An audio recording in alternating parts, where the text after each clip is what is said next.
नमस्कार साथियों, मैं चितरंजन तिवारी हमारे YouTube channel engineer Kunal Tiwari classes पर आप सबका हार्दिक अभिनंदन करता हूं।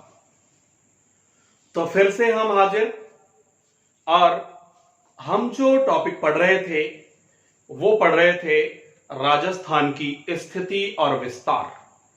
और राजस्थान की स्थिति और विस्तार की जो हमारी यात्रा है उसमें मित्रों अभी समय है, समय लगेगा, लेकिन सब्र का फल होता है मीठा, होता है शानदार, होता है बहुत जानदार। तो आपको समझ में आ जाए ये बात कि हम जो बेसिक कॉन्सेप्ट को पढ़ रहे हैं, क्या अक्षांश है, क्या देशांतर है, इन सारी चीजों को, इनसे हमें राजस्थान की अक्षांशीय और देशांतरीय स्थिति पढ़ने में सहायता प्राप्त होगी।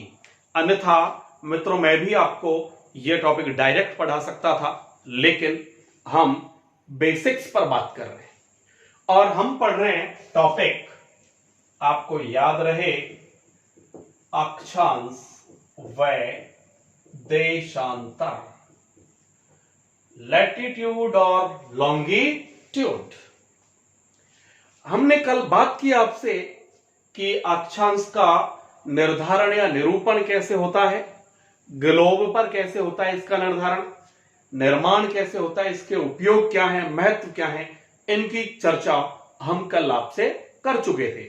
और हमने आपको बताया कि जो पृथ्वी है, पृथ्वी का जो केंद्र है, बताया हमने आपको कि ये हो गया केंद्र और ये हो गया पृथ्वी, और पृथ्वी की ये होगी परिधि और ये हो गया पृथ्वी का क्या, केंद्र।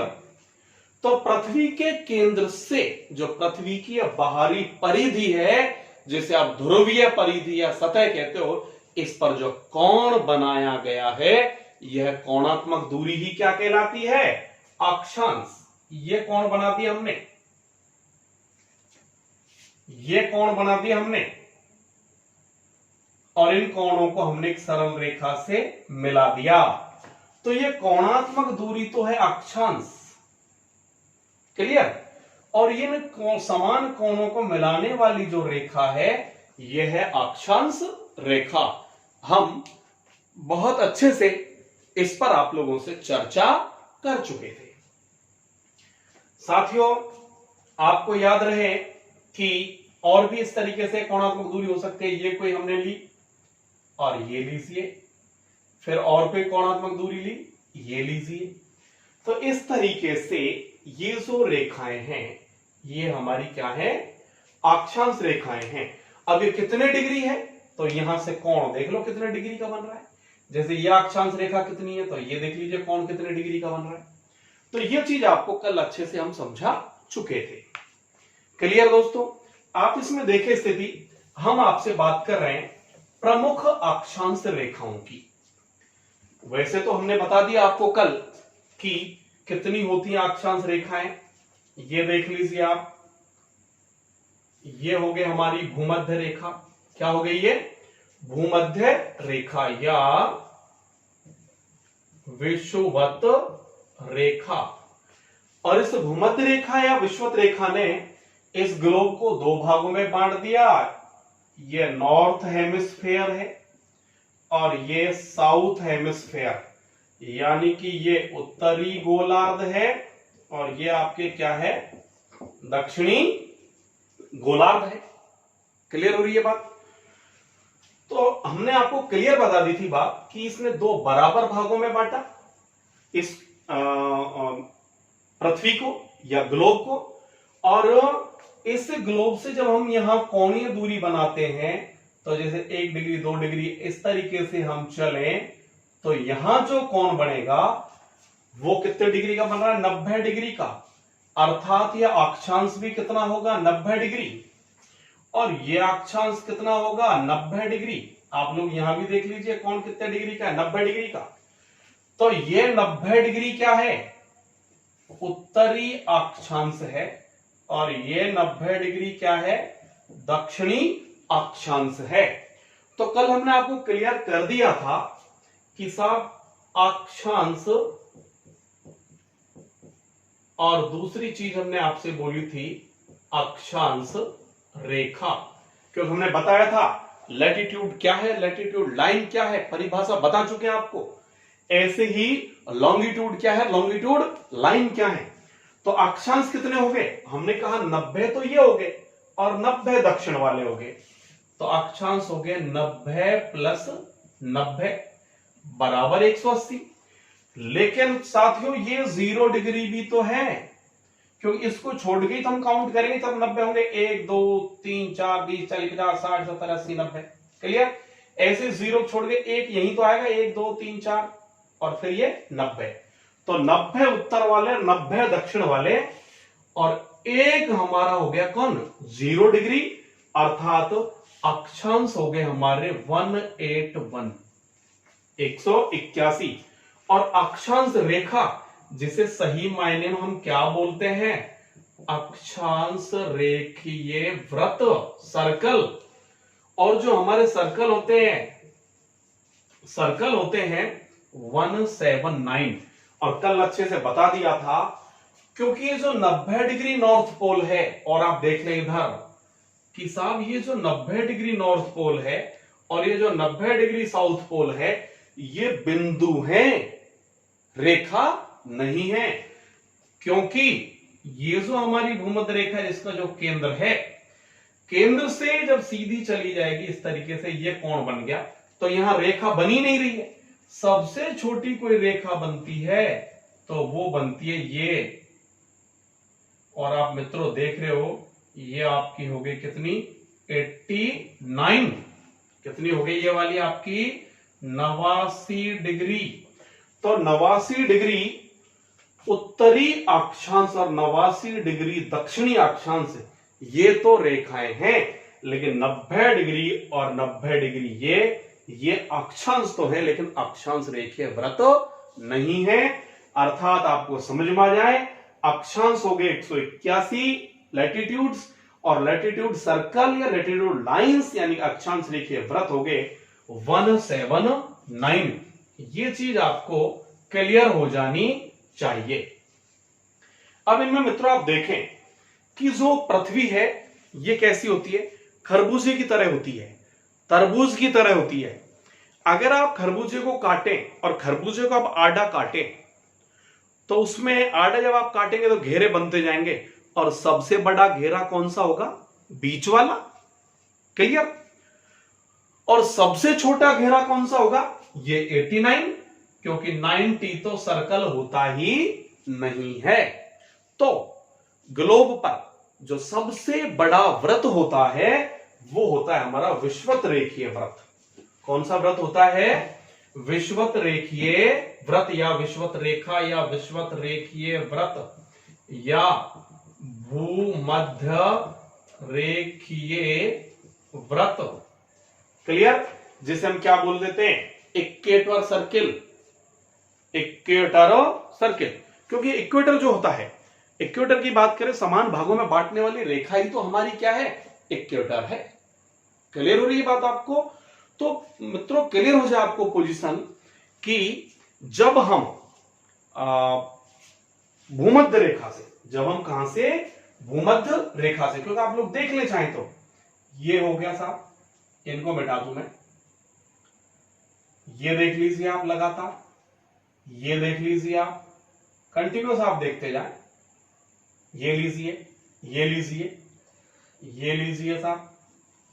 तो आप लोग देख ले लगातार कि जैसे जैसे हम भूमध्य रेखा से ध्रुवों की ओर जा रहे हैं, ध्रुवों की ओर जा रहे हैं, तो ये सर्कल क्या होते जा रहे हैं, छोटे होते जा रहे हैं। क्योंकि खरबूजे का आप देख लो बीच में घेरा बड़ा, और ऐसे आप काटोगे तो ऊपर से वो क्या, बिल्कुल छोटा होता जाता है। तो आपको क्लियर हो जाए पोजीशन कि सबसे बड़ा जो व्रत होता है भूमध्य रेखीय व्रत होता है। क्लियर बात। या जिसे आप परिधि बोल देते हो, और हमने बता दिया था आपको कि इसकी जो लंबाई होती है भूमध्य रेखीय व्रत की, वो होती है 40075 या 76, कुछ भी आपको मिल सकता है, कोई खास फर्क नहीं है, 40075 पॉइंट समथिंग है। तो ये जो भूमध्य रेखीय जो आपका क्या होता है,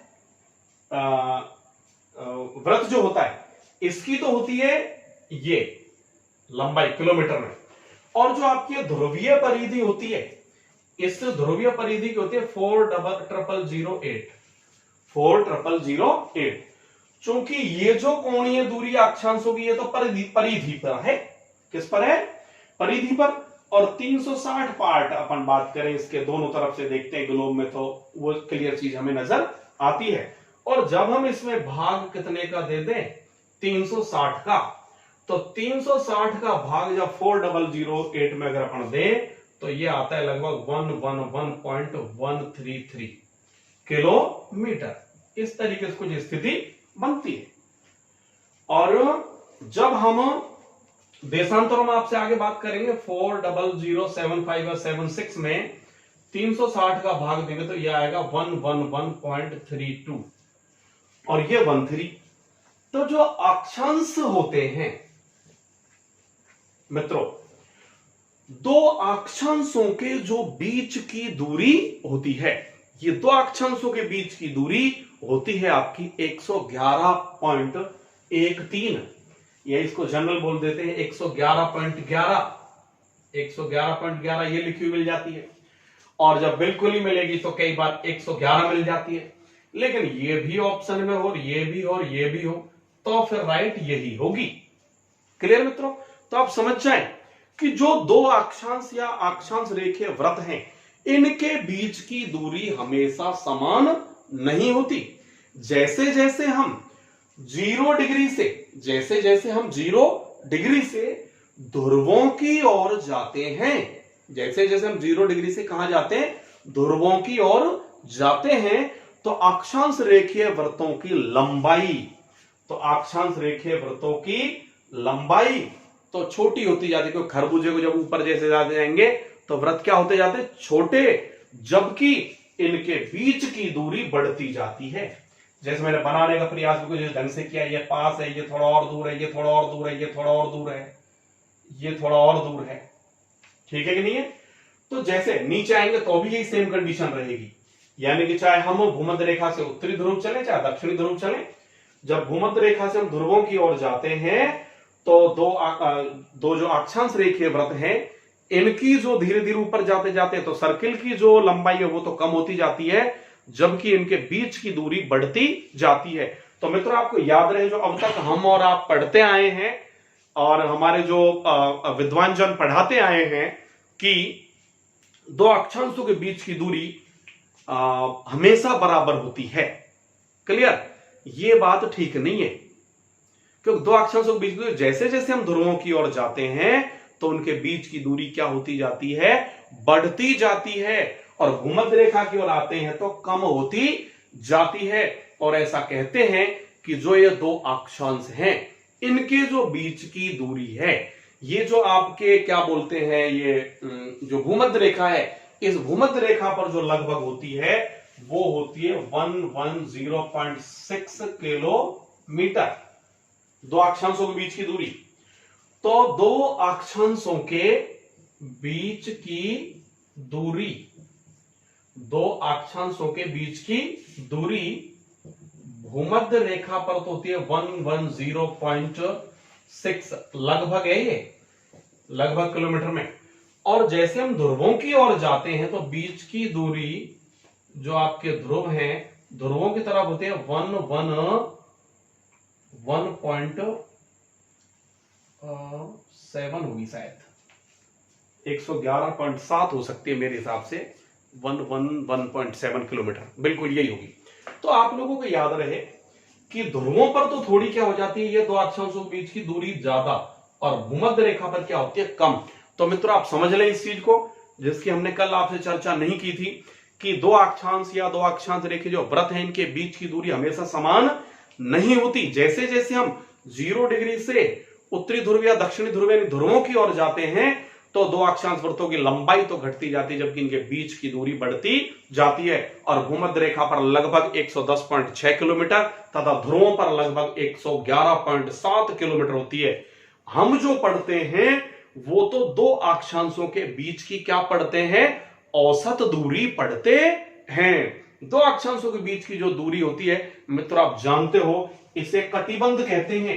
ये जो है ना इन अक्षांशों के बीच की ये जो दूरी है, ये जो दूरी है, ये जो दूरी है, ये कहलाती है आपके जॉन या कटिबंध।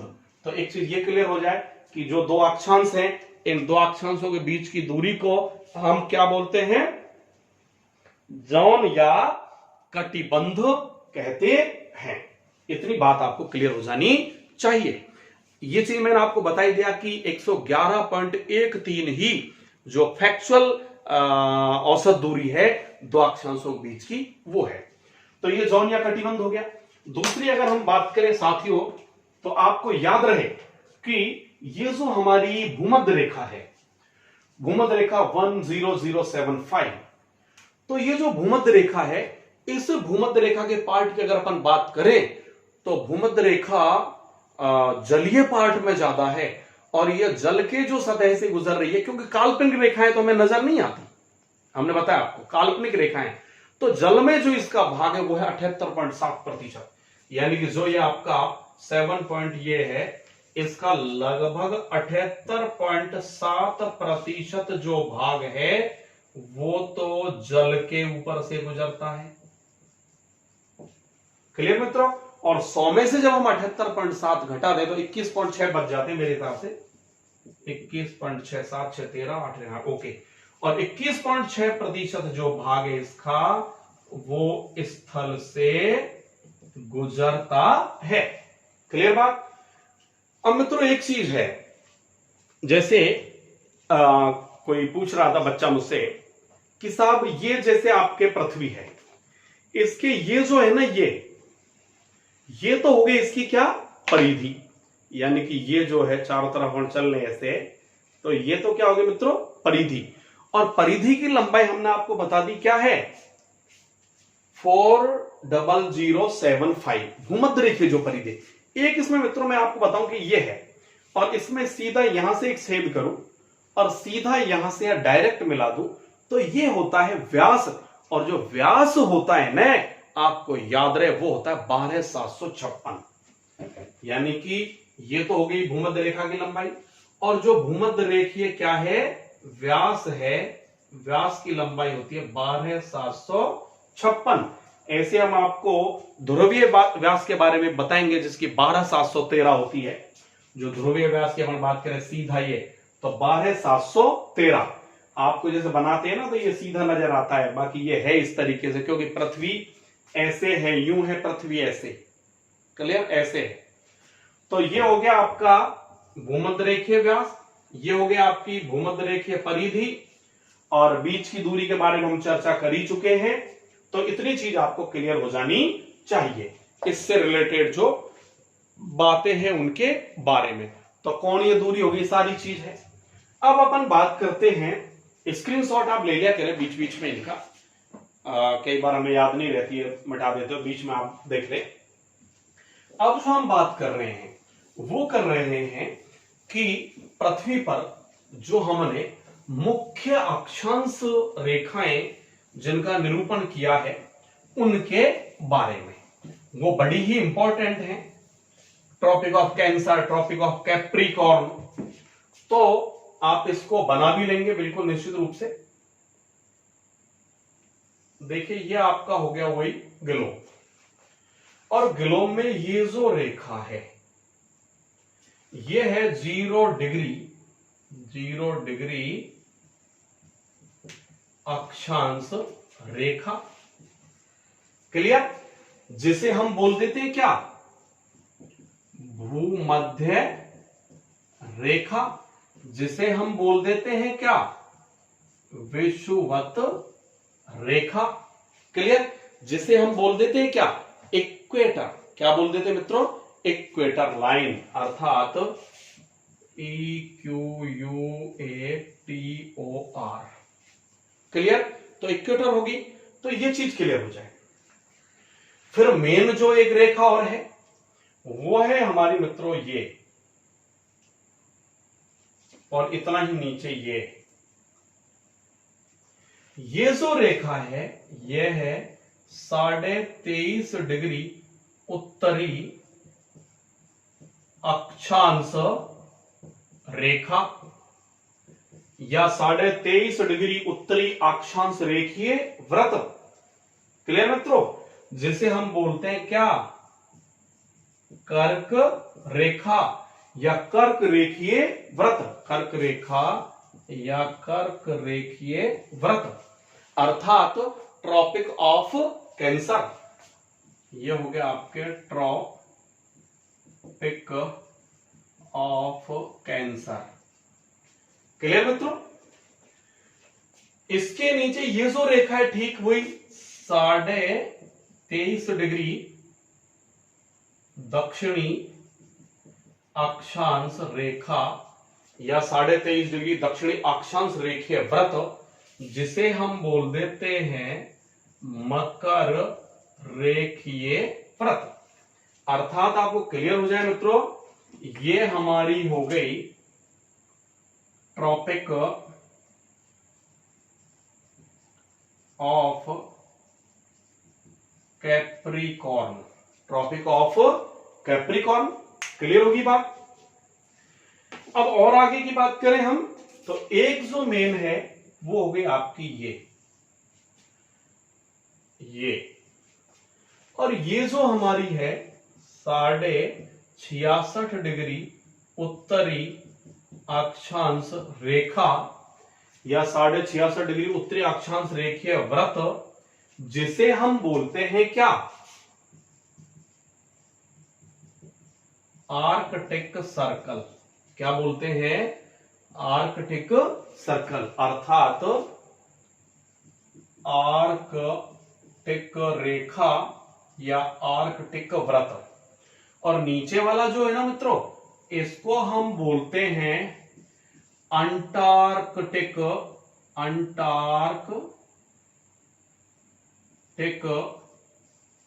व्रत।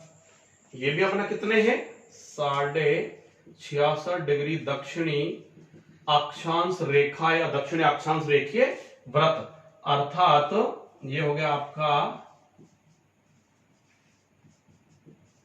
अंटार्कटिक सर्कल या ट्रॉपिक ऑफ अंटार्कटिक या ट्रॉपिक ऑफ आपके आर्कटिक। क्लियर होगी बात।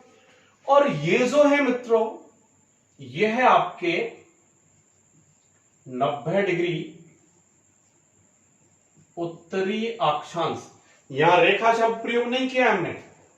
और ये जो है आपके, यह है 90 डिग्री दक्षिणी अक्षांश, जिसे हम बोलते हैं क्या, दक्षिणी ध्रुव। और इसे हम बोल देते हैं क्या, उत्तरी ध्रुव अर्थात नॉर्थ पोल। और ये आपके हो गया साउथ पोल। क्लियर होगी मित्रों बात इतनी आपको। एक बार इसका स्क्रीनशॉट ले लें आप। क्लियर, क्योंकि फिर मैं इसमें समझाऊंगा थोड़ा बहुत, फिर आपको हौच पौच हो जाएगा, फिर नेक्स्ट ले लेना। तो इस तरीके से ये पृथ्वी पर मेन रेखाएं हैं।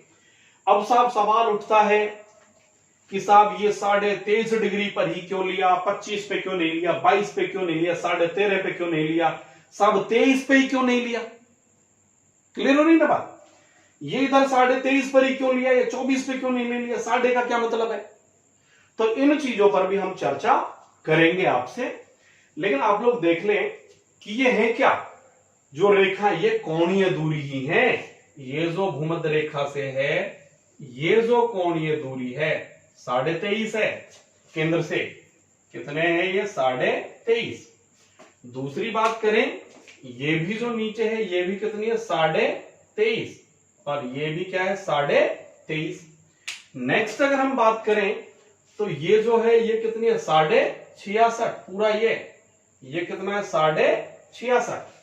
अर्थात तो यहां भी अपन बात करें तो ये कितना है, 66.5। ये कितना है, 66.5। तो ये कोणीय दूरी ही तो है। इनका निरूपण इस तरीके से हुआ है। अगर हमको कोई 70 डिग्री चाहिए तो आप लोग देख ले, 70 डिग्री पे कौन बना लिया, ये रेखा खींच दी साहब, ये लो। क्लियर हो रही ना बात आपको। तो ये प्रमुख रेखाएं हैं जिनका आपने स्क्रीनशॉट ले लिया होगा। अब ऐसा क्यों होता है, ये बड़ी प्रॉब्लम है कि ऐसा होता क्यों है कि 23.5 डिग्री ही क्यों ली हमने। ये बड़ी प्रॉब्लम है कि इसको 23.5 डिग्री ही क्यों लिया है। तो देखो एक बार मैं थोड़ा सा प्रयास करूंगा आपको समझाने का। देखें आप, ये जो है इसको हम मानते सूर्य, इसको क्या मानते हैं? सूर्य मानते हैं। तो ये सूर्य हो गया, क्लियर। और ये हो गई अपने क्या? पृथ्वी। ये हो गई अपने क्या? पृथ्वी। इसमें ब्लैक वाला आप मान लो कर्क रेखा, ये वाला आप क्या मान लो जो मैंने यहां से पकड़ रखा है भूमध्य रेखा, ये हो गया अपने मकर रेखा। अब आप देखें स्थिति कि ये सूर्य है। अब आप देखो सूर्य सीधा कहां चमक रहा है? भूमध्य रेखा पर। देख लें आप चाहे तो, सूर्य सीधा कहां चमक रहा है? भूमध्य रेखा पर। अब देखिए भूमध्य रेखा पर है, और ऐसे से पृथ्वी चक्कर काटते आप पता है पश्चिम से पूर्व। तो अब कहां चमक रहा है? आप लोग देख लें आसानी से, खूब क्लियर। ये देख लो आप चाहो तो, भूमध्य रेखा पर। और अभी भी कहां चमक रहा है? भूमध्य रेखा पर। और अभी भी कहां चमक रहा है? भूमध्य रेखा पर। यदि पृथ्वी सीधी होती, यदि पृथ्वी क्या होती? सीधी होती। आप बड़ी बोतल है, आप देख लो, ये भूमध्य रेखा जैसे माने आप, भूमध्य रेखा, ये भूमध्य रेखा, लगातार पृथ्वी सीधी होती तो हमेशा बीच में चमक रहा है। लेकिन पृथ्वी अपने अक्ष पर झुकी हुई है 23.5 डिग्री। अब आप देखें कि इस समय तो सूर्य भूमध्य रेखा पर चमक रहा है। आप लोग और देख ले, ज्यादा दिक्कत आ रही है तो। इस समय तो सूर्य कहां चमक रहा है? सीधा भूमध्य रेखा पर। देख लो आप, यहां चले गए तो अभी सूर्य कहां चमक रहा है? भूमध्य रेखा पर। लेकिन जैसे ही पृथ्वी 23.5 झुका दी जाए, अब आप देख लो ब्लैक लाइन पे चमक रहा है। और ये हो गई कर्क रेखा, 21 जून का टाइम है। और इसी को अगर मैं सीधा कर दूं तो फिर देख लो आप भूमध्य रेखा, और फिर देख ले आप कर्क रेखा। और झुकी होती, पूरी लेटी होती पृथ्वी तो ध्रुवों पर भी चमकता। क्लियर। अपन यहां चल रहे, देखो अब झुके का कोई प्रभाव नहीं है, झुके कोई प्रभाव नहीं है। भूमध्य रेखा पर चमक रहा है सूर्य। कहां चमक रहा है? भूमध्य रेखा पर। सीधा कर लो तो भी भूमध्य रेखा पर। यहां देख लो आप, अब भूमध्य रेखा पर चमक रहा है। लेकिन यदि पृथ्वी को फिर हम झुका दें तो कहां चमक रहा है? मकर रेखा पर। कहां चमक रहा है? मकर रेखा पर। क्लियर होगी बात। और फिर यहां आ जाए तो भूमध्य रेखा पर। इस तरीके से हमारे मौसम भी बनेंगे। यहां जो ये समय है 21 मार्च है, अप्रैल मई जून ये 21 जून है, फिर साहब जून का जुलाई अगस्त सितंबर ये 23 सितंबर, अक्टूबर नवंबर दिसंबर ये 22 दिसंबर। तो पृथ्वी अपने अक्ष पर झुकी हुई है। यानी कि अब आपको समझ में आ गया होगा कि ये जो ट्रॉपिक ऑफ कैंसर है, ये जो ट्रॉपिक ऑफ कैप्रिकॉर्न है, सूर्य यहां से ऊपर नहीं जा रहा है, सीधा यहां चमक रहा है, या ज्यादा से ज्यादा सीधा यहां चमक रहा है, इनसे ऊपर नहीं जा रहा है। क्यों नहीं जा रहा है? क्योंकि पृथ्वी अपने अक्ष पर कितनी झुकी हुई है? 23.5 डिग्री। और पृथ्वी के 23.5 डिग्री झुके होने के कारण जो सूर्य की किरणें हैं वो सीधी ट्रॉपिक ऑफ कैंसर है, ट्रॉपिक ऑफ कैप्रिकॉर्न, यानी कि सूर्य यहां से यहां तक चल रहा है। बस आगे होगी बात समझ में आपको। इसको मैं मिटा रहा हूं बीच में से थोड़ा सा। तो इसलिए मित्रों आपको समझ में आ गई होगी बात कि क्यों हमने 23.5 डिग्री ही लिया है। क्योंकि उत्तर में सूर्य की किरणें हद से हद कहां तक सीधी पड़ेंगी? 23.5 तक। और दक्षिण में भी 23.5 तक। एक बार देख लें आप दोबारा से चाहे तो। ये हमारी हो गई भूमध्य रेखा, ये हमारी हो गई कर्क रेखा, और ये वापस से हमारी हो गई मकर रेखा। सूर्य यहां चमकता है, ये सूर्य किरणें हैं सीधी पड़ रही हैं, देख लीजिए आप। और ये कितने तारीख की बात है? ये बात है मित्रों 21 जून की। तो 21 जून को सूर्य चमक रहा है कहां? कर्क रेखा पर, ट्रॉपिक ऑफ कैंसर पर। एक चीज और ध्यान रहे आपको, मैं थोड़ा भूल गया, याद करने बड़ी प्रॉब्लम करती है चीजें, दिमाग से निकल गई थोड़ी सी, इसको बता दूं। ये हो गए आर्कटिक और नीचे वाली ये हो गए अंटार्कटिक, 66.5 जो है। अब समस्या ये है कि साहब ये आर्कटिक महासागर से होकर गुजरती है, इधर से अंटार्कटिक से होकर, तो इसलिए इनको नाम इन्हीं के नाम पर दे दिया। अब दिक्कत यह है कि कभी अंटार्कटिक ऊपर चला जाता है, कभी आर्कटिक नीचे आ जाता है। उन बच्चों का जिनको संसार के मैप की बहुत अच्छी नॉलेज नहीं है, जो फर्स्ट टाइम स्टडी कर रहे हैं, तो बड़ी प्रॉब्लम होती है इसमें। तो आप लोग देखें, सीधा सिंपल फंडा कि आर्कटिक एक एक अक्षर 1-1 किलो का है। एक एक अक्षर किसका? 1-1 किलो का है। तो 1 2 2.5 3.5 और 4.5। तो आर्कटिक में हो गया कितने किलो वजन? 4.5। और अंटार्कटिक में देखो 1 1.5 और 2 आधे आधे मिलकर 2 हो गए, 3 4 5 और 6। एक में 4.5 किलो वजन है, एक में 6 किलो वजन है। ताकड़ी में तोल लो तो कम वजन वाला तो कहां रहेगा? ऊपर। और ज्यादा वजन वाला कहां जाएगा? नीचे। तो इसमें वजन ज्यादा है अंटार्कटिक में तो नीचे आ गया, और इसमें वजन कम है तो वो ऊपर। अर्थात हमें आर्कटिक और अंटार्कटिक तो याद होते हैं, लेकिन समस्या यह है कई बार जो प्रॉब्लम करता है बच्चों को कि आर्कटिक कौन सा, अंटार्कटिक कौन सा है, जिसकी आपको मेरे हिसाब से अब समझ में आ गया होगा। अब आप स्थिति देख रहे हैं कि साहब 21 जून को यहां सीधा चमकता है सूर्य। और दूसरी बात करें 21 जून के बाद जुलाई अगस्त सितंबर में यहां, अक्टूबर नवंबर दिसंबर में यहां, जनवरी फरवरी मार्च में यहां, अप्रैल मई जून में फिर यहां। ये लोकेशन है 21 जून को कर्क रेखा पर सूर्य, फिर सूर्य जब इधर आए तो जून जुलाई अगस्त सितंबर, और यहां चमकता है कब? 23 सितंबर को। फिर अक्टूबर नवंबर दिसंबर, और यहां चमकता है कब? 22 दिसंबर को। 3 महीने, क्योंकि जब यहां 21 जून और यहां 22 दिसंबर, यानी कि यहां से यहां तक 6 महीने, यहां से तक कितने महीने? 6 महीने। फिर ये वही 22 दिसंबर वापस 21 जून, फिर यहां भी 6 महीने। जब यहां से यहां तक 6 महीने, यहां से यहां तक 6 महीने, और जब दूरी 0 से ये 23.5 और ये 23.5 बराबर का मामला है, तो लगभग 3 महीनों में से अपन बांट लेते हैं। तो ये 3 महीने हो गए, जून जुलाई अगस्त सितंबर, 23 सितंबर, अक्टूबर नवंबर दिसंबर, 22 दिसंबर, जनवरी फरवरी मार्च, और ये हो जाता है आपका 21 मार्च। फिर वही अप्रैल मई और जून, ये फिर आपका हो जाता है 21 जून। और इस तरीके से ये हमारा एक सौर वर्ष हो जाता है। ये हमारा क्या हो जाता है? एक सौर वर्ष। क्लियर हो रही है बात आपको? तो ये रेखाएं वगैरह तो सब आपको याद है ही। अब इनको मैं मिटा दूं, कुछ लिख लूंगा इधर, जिससे मुझे कोई दिक्कत नहीं आएगा कुछ लिखना होगा तो ये हो गया एक सौर वर्ष। ये क्या हो गया? एक सौर वर्ष हो गया। क्लियर बात? तो जब सूर्य उत्तरी गोलार्ध में चमकेगा इस पर कर्क रेखा पर, तो यहां ज्यादा धूप होगी। ज्यादा धूप होगी यानी कि सूर्य इधर से चमका ले, चलो अपन ये चमक रहा है, तो यहां तो सूर्य की किरणें कैसी पड़ रही है? सीधी। तो यानी सूर्य बहुत जल्द उदय हो जाता है और बहुत लेट क्या होता है? अस्त हो जाता है।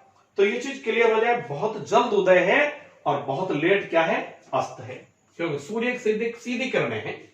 आप लोग देख रहे हैं, मुझे देख रहे हैं सीधा कि मैं सूर्य हूं, और साहब ये तो सूर्य क्या नाम से आप लोग देख रहे हो स्थिति कि साहब अस्त हो गया।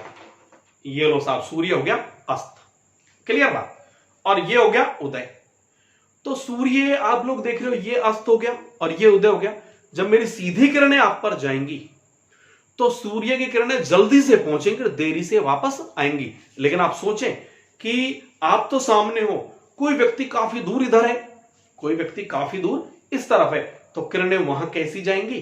तिरछी। और सूर्य किरणों को जाने में क्या लगेगा? टाइम।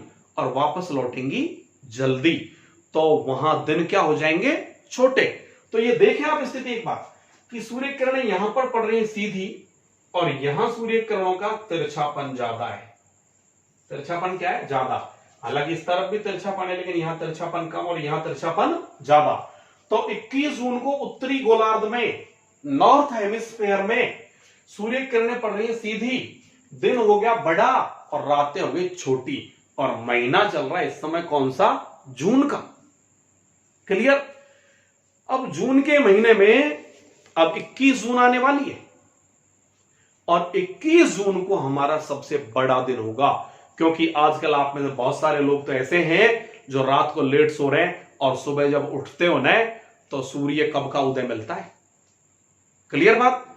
जबकि सर्दियों में हम जाग जाते हैं और सूर्य उदय नहीं होता, क्योंकि वो महीना होता है हमारे दिसंबर जनवरी का, और दिसंबर जनवरी में तो सूर्य यहां चमकता है। दिसंबर में तो दिसंबर में सूर्य चला जाता है दक्षिणी गोलार्ध में, और जब दक्षिणी गोलार्ध में सूर्य चला जाएगा तो यहां किरणें हैं सीधी, यहां किरणें हैं कैसी? तिरछी। तो बहुत बड़ी घटनाएं हो रही है कि यहां किरणें सीधी, यहां किरणें तिरछी। तो यहां सूर्य बहुत जल्द उदय हो रहा है और बहुत लेट अस्त हो रहा है, जबकि वहां सूर्य किरणें देरी से जा रही हैं, जल्दी से आ रही हैं, क्योंकि किरणें तिरछी पड़ रही हैं। तो क्लियर हो गई होगी बात आपको कि चूंकि हम उत्तरी गोलार्ध में रहते हैं और यह जून का महीना चल रहा है, तो 21 जून का जो दिन होगा, 21 जून का जो दिन होगा, क्लियर हो जाए पोजीशन आपको बेटा, कि ये जो 21 जून का दिन है उत्तरी गोलार्ध का सबसे बड़ा दिन होगा। सबसे बड़ा क्या होगा? दिन। और यही दिन उत्तरी गोलार्ध का सबसे गर्म दिन होगा। तो हम आपसे क्या कह रहे हैं कि जो उत्तरी गोलार्ध का सबसे लंबा दिन, सबसे गर्म दिन, क्लियर, और जब यहां सूर्य बहुत जल्द उदय हो रहा है, बहुत लेट अस्त हो रहा है, यानी कि दिन हो गया बड़ा, तो रात क्या हो गई? छोटी। और यही उत्तरी गोलार्ध की सबसे छोटी रात होती है। अर्थात आप लोग देख लें कि 21 जून उत्तरी गोलार्ध का सबसे बड़ा दिन, रात सबसे छोटी, और ऋतु ग्रीष्म। ऋतु कौन सी हो गई है? ग्रीष्म ऋतु हो गई है। तो ये चीज आपको क्लियर हो जाए कि उत्तरी गोलार्ध का सबसे बड़ा दिन कौन सा? 21 जून। जबकि यही 21 जून, मित्रों क्लियर हो जाए आपको, यही जो 21 जून है दक्षिणी गोलार्ध में किरणें जा रही है तिरछी, तो यही 21 जून दक्षिणी गोलार्ध का क्या होगा? सबसे छोटा दिन। सबसे क्या हो गया? सबसे छोटा दिन, सबसे ठंडा दिन, और सबसे आपको याद रहे लंबी रात। सबसे लंबी क्या है? रात। यही 21 जून। क्लियर हो जाए आपको कि यही जो 21 जून है दक्षिणी गोलार्ध का सबसे छोटा दिन है, सबसे ठंडा दिन है, सबसे लंबी रात है, और यही उत्तरी गोलार्ध का सबसे बड़ा दिन है, सबसे गर्म दिन है, सबसे छोटी रात है। अर्थात ऋतु कैसी है? ग्रीष्म ऋतु। जबकि यही दक्षिणी गोलार्ध में बात करते हैं तो ऋतु बिल्कुल कैसी हो जाएंगी? विपरीत हो जाएंगी। अब आप बात करें कि जब 22 दिसंबर को सूर्य की किरणें सीधी पड़ रही हैं मकर रेखा पर, किस पर पड़ रही हैं? मकर रेखा पर, तो यह दिन दक्षिणी गोलार्ध का सबसे बड़ा दिन है। तो जो 22 दिसंबर है, याद रहे आपको 22 दिसंबर, ये दक्षिणी गोलार्ध का सबसे बड़ा दिन, तो निश्चित रूप से इसका उल्टा क्या होगा? उत्तरी गोलार्ध का सबसे छोटा दिन। तो दक्षिणी गोलार्ध का सबसे बड़ा दिन, दक्षिणी गोलार्ध का सबसे कह लीजिए गर्म दिन, और दक्षिणी गोलार्ध की सबसे छोटी रात। इसमें सबसे छोटी क्या होगी? रात होगी। जबकि ठीक इसके विपरीत यही 22 दिसंबर उत्तरी गोलार्ध का सबसे छोटा दिन, उत्तरी गोलार्ध का सबसे ठंडा दिन, और उत्तरी गोलार्ध की सबसे लंबी या बड़ी रात्रि। सबसे बड़ी या लंबी क्या हो गई? रात्रि। तो ये चीज बच्चों आपको आपको क्लियर हो जानी चाहिए, और निश्चित रूप से डियर स्टूडेंट्स आपको ये बात समझ में आ गई होगी। क्लियर हो रही है बात आपको? अब आप स्थिति इसमें देखें कि ये चीज तो आपको आ गई समझ में कि सबसे बड़ा दिन क्या है। अब ये उत्तरी गोलार्ध ही नहीं, आपको याद रहे, मैं आपको अच्छे से बताऊंगा, और अच्छे से बताऊंगा तो आप स्थिति देखेंगे कि देखो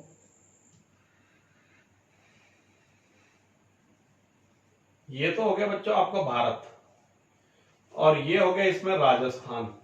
क्लियर? ये हो गया भारत और ये हो गया राजस्थान। मैं क्लियर वैसे ही बना दूं सीधा सीधा, इसमें थोड़ा आपको ऐसा लगेगा। आप लोग देख लें कि ये तो क्या हो गया आपके भारत, क्लियर, और ये हो गया आपके कौन? राजस्थान। तो ये भारत या राजस्थान के संदर्भ में भी वही है कि यह भारत का या राजस्थान का सबसे बड़ा दिन है, सबसे गर्म दिन है और सबसे छोटी रात है। अब प्रश्न पूछ लिया सबसे बड़ा दिन होता है, सबसे बड़ा दिन होता है, और ऑप्शन में मिल गया 21 जून, दूसरा बी मिल गया 22 दिसंबर, तो नीचे लिख दो थोड़ा सा, ऑप्शन मिल गया 21 जून, बी ऑप्शन मिल गया 22 दिसंबर, एक मिल गया 21 मार्च सी, और एक मिल गया 23 सितंबर, और चलो 23 सितंबर हटा दो, और एक मिल गया आपके डी में 21 जून व 22 दिसंबर। क्लियर? तो जो ऑप्शन मिले 21 जून 22 दिसंबर, बी, सी 21 मार्च और डी 21 जून व 22 दिसंबर, तो मित्रों दोनों ही बड़े दिन हैं, और पेपर सेटर ने इसको क्लियर नहीं किया है कि कौन सा सबसे बड़ा दिन पूछ रहा है, और ऐसे समय में साइलेंट क्वेश्चन है, तो 21 जून और 22 दिसंबर दोनों ही बड़े दिन हैं। लेकिन जब क्वेश्चन को ओपन कर दिया जाए, खोल दिया जाए कि साहब उत्तरी गोलार्ध का सबसे बड़ा दिन क्या होगा, तो चाहे ऑप्शन में आपको कुछ भी मिले, आपको क्लियर हो जाए पोजीशन, सबसे बड़ा दिन होगा अपना 21 जून उत्तरी गोलार्ध का। और जब दक्षिणी गोलार्ध का पूछ लिया जाए सबसे बड़ा दिन, तो 22 दिसंबर। क्लियर? दक्षिणी गोलार्ध का सबसे छोटा दिन पूछा जाए 21 जून, उत्तरी गोलार्ध का सबसे छोटा दिन पूछा जाए 22 दिसंबर। तो इतनी बात आपको क्लियर हो जानी चाहिए। अब और थोड़ा सा इसमें आप लोग देखें कि ये कैसे कैसे घूम रही है पृथ्वी, और कैसे हमारे ऋतु परिवर्तन हो रहे हैं, जो पृथ्वी की आपको याद रहे परिक्रमण गति के कारण होते हैं। ठीक है कि नहीं है? जब आपको कभी पढ़ाएंगे पृथ्वी की गतियां, तो इसको डिटेल से बताएंगे। हालांकि आपको समझाने के लिए थोड़ा सा बता दूं मैं, और यह तरीका सही मायने में राइट तरीका नहीं है, लेकिन मजबूरी है, इसलिए आपको इससे मैं समझा देता हूं। सही वे क्या है वो भी मैं आपको बता दूंगा, लेकिन आपको उससे जल्दी से समझ में नहीं आएगा। तो ये 23.5 डिग्री नॉर्थ, ये 0 डिग्री अक्षांश, और ये 23.5 डिग्री दक्षिणी अक्षांश साउथ लैटिट्यूड। यहां आप देख रहे हो सूर्य चमक रहा है सीधा 21 जून को कर्क रेखा पर, फिर यहां आ गया साहब जून जुलाई अगस्त सितंबर, और ये डेट हो गई आपकी क्या 23 सितंबर, फिर यहां सितंबर अक्टूबर नवंबर दिसंबर, और ये डेट हो गई 22 दिसंबर। क्लियर बात? दिसंबर के बाद आप यहां गए जनवरी फरवरी मार्च, और ये डेट हो गई आपकी 21 मार्च, फिर और ऊपर गए तो अप्रैल मई और जून, और ये डेट हो गई आपकी 21 जून। आपको पता है जब यहां सूर्य सीधा चमकता है तो कौन सी ऋतु का अनुभव होता है? ग्रीष्म ऋतु। और जब यहां सीधा चमकता है तो मैं नीचे लिख रहा हूं, लेकिन उत्तरी गोलार्ध में कौन सी ऋतु का? शीत ऋतु। जब 22 दिसंबर को है तो अभी मैंने बताया ना सबसे ठंडा दिन है, तो शीत ऋतु हो गई। आप लोगों को याद है सर्दी से पहले हमारे यहां शरद आती है, ठंड का एहसास सा। क्लियर?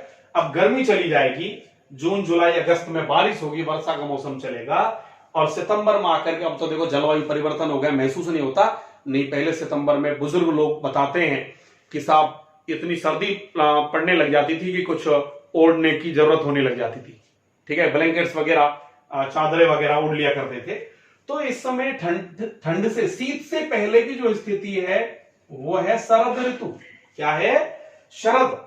और जब शीत के बाद आप लोग देख रहे हो शीत ऋतु है, फिर जब अपन और ऊपर चलते हैं तो फरवरी मार्च में, मार्च के आसपास पेड़ अपने पत्ते गिराते हैं। पेड़ क्या गिराते? अपने पत्ते। और पेड़ अपने पत्ते गिरा रहे हैं, और इसको अपन बोलते हैं क्या?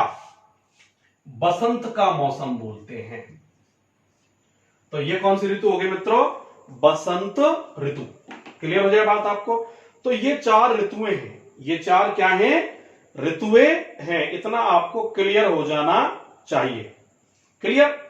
तो आप लोगों ने देखी कि ये 4 ऋतुएं हो गई, ग्रीष्म ऋतु, शरद ऋतु, शीत ऋतु, बसंत ऋतु, या मौसम आप इन्हें कह ले। वैसे आप जब भारत पढ़ेंगे तो भारत के संदर्भ में बड़े लेवल पर तो हेमंत और शिशिर ऋतुएं भी आप पढ़ते हैं। और ये 4 ऋतुएं वही हैं जो आपने कभी सुना होगा एक सॉन्ग, पतझड़ सावन, बसंत बहार, एक वर्ष के मौसम 4, मौसम 4। क्लियर? तो आप लोगों को मैं थोड़ी सी वॉइस सुना रहा हूं, तो सुने आप। ये वही मौसम 4 हैं एक वर्ष के। आप लोग देखें, याद रहेगा आपको। एक हो गया कौन सा? ग्रीष्म, शरद, शीत और बसंत। देखें आप, सुने।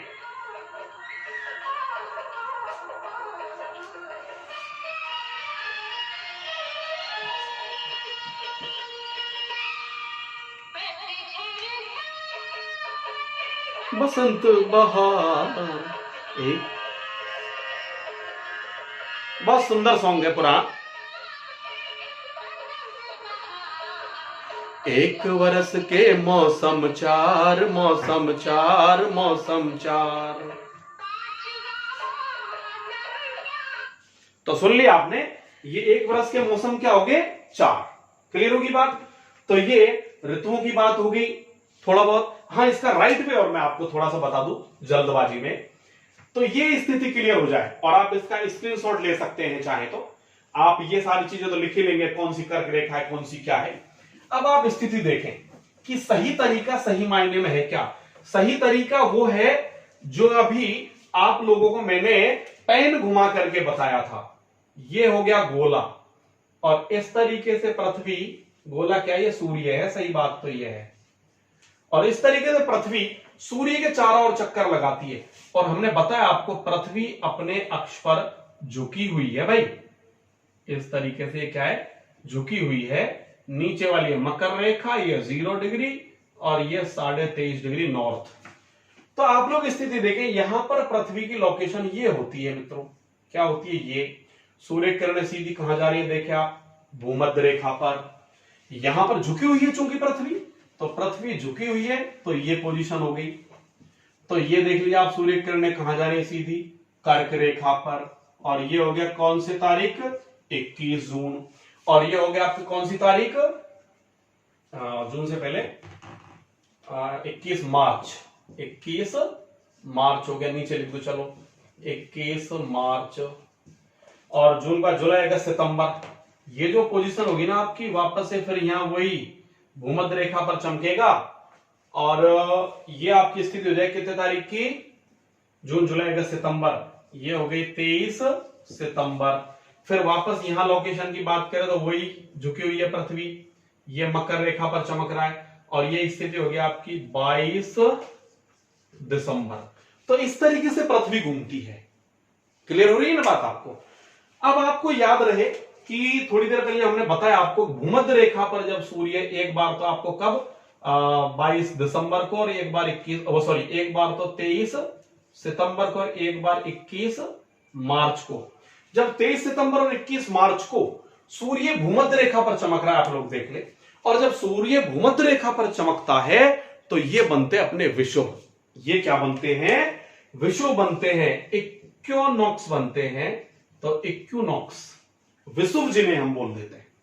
विषुव का मतलब, इसी के कारण इस भूमध्य रेखा का नाम विषुवत रेखा बना, क्योंकि इससे क्या होता है कि समान दिन और रात होते हैं। इक्विनॉक्स या विषुव की बात करें तो आप सुन ले, थोड़ा सा लंबा हो रहा है वीडियो, कि एक ऐसा समय बिंदु होता है विषुव, जिस पर दिवस का और रात्रि का जो समय है वो लगभग क्या होता है, बराबर। अर्थात इसका शाब्दिक अर्थ होता है समान। और ये जो विषुव जो शब्द है संस्कृत भाषा से लिया गया है, और संस्कृत भाषा में इसका जो शाब्दिक अर्थ है वो दिन रात बराबर होने से है। इक्विनॉक्स जो शब्द है 2 शब्दों से मिलकर बना है, एक्वस प्लस नॉक्स। तो एक्वस का मतलब होता है क्या, समान, और नॉक्स का मतलब होता है रात्रि, अर्थात समान दिन और रात्रि। जैसे अभी हमने आपको बताया कि पृथ्वी अपनी धुरी पर 23.5 डिग्री झुकी हुई है, और ये पश्चिम से पूर्व की ओर दिशा में जब सूर्य का चारों ओर चक्कर लगाती है, जैसे हमने पेन को चक्कर लगा के आपको बताया, तो एक बार तो पृथ्वी सूर्य की ओर तथा एक बार सूर्य के दूसरी ओर पृथ्वी झुकी हुई होती है।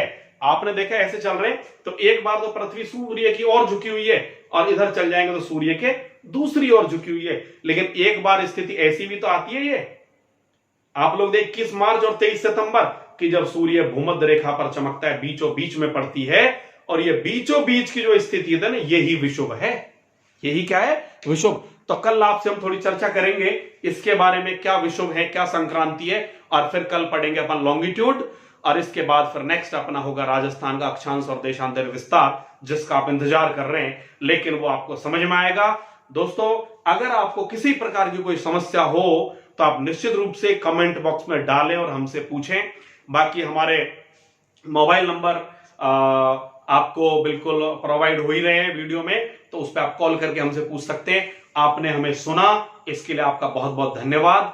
और अगर आपको हमारी वीडियो जरा सी भी पसंद आई हो तो आपसे देखो मित्रों निवेदन है, और यही बस एक चीज है जो हमको मोटिवेशन देती है, हमको आगे बढ़ने के लिए प्रेरित करती है। आप इसे ज्यादा से ज्यादा प्लीज लाइक करें और शेयर करें। जय हिंद, जय भारत।